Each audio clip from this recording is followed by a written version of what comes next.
I think the thing that's happening right now is that since email is being used a lot for business communication in a lot of companies and organizations, people has been very complacent with regards to email, such that when they receive an email, they trust that it's true. They trust the person who was supposed to be sending it without verifying, without any additional verification. And I think this is where the problem is, trusting email too much. So a lot of the BEC attacks happen with a request coming from the CEO, coming from someone very high in the organization. And a lot of times they would request payments, bank transfer. If this is not commonly being done by the CEO, by the director, by the president, then we can call it an out-of-band request. And these out-of-band type of emails that is not common behavior should be a red flag for a lot of people in the organization, such that, hey, I might be being scammed here.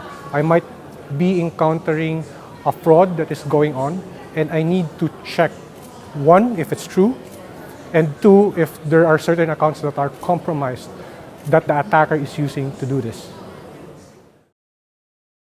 I think with the monetary loss associated with cyber fraud and the risk of being victimized, I think companies should really protect themselves. So there are several security measures in place. Number one, the baseline would be security software installed in the endpoints.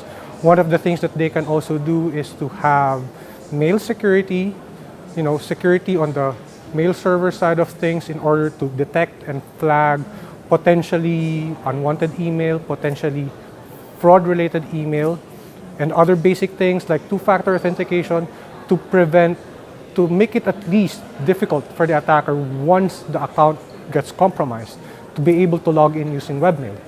So a lot of these factors should be baseline, but also I would like to have another thing, which is the user education. I think that people in the organization needs to be aware of these kind of threats in order for them to report and respond appropriately to these threats, and at least have the measure in place for the people side of things in the organization.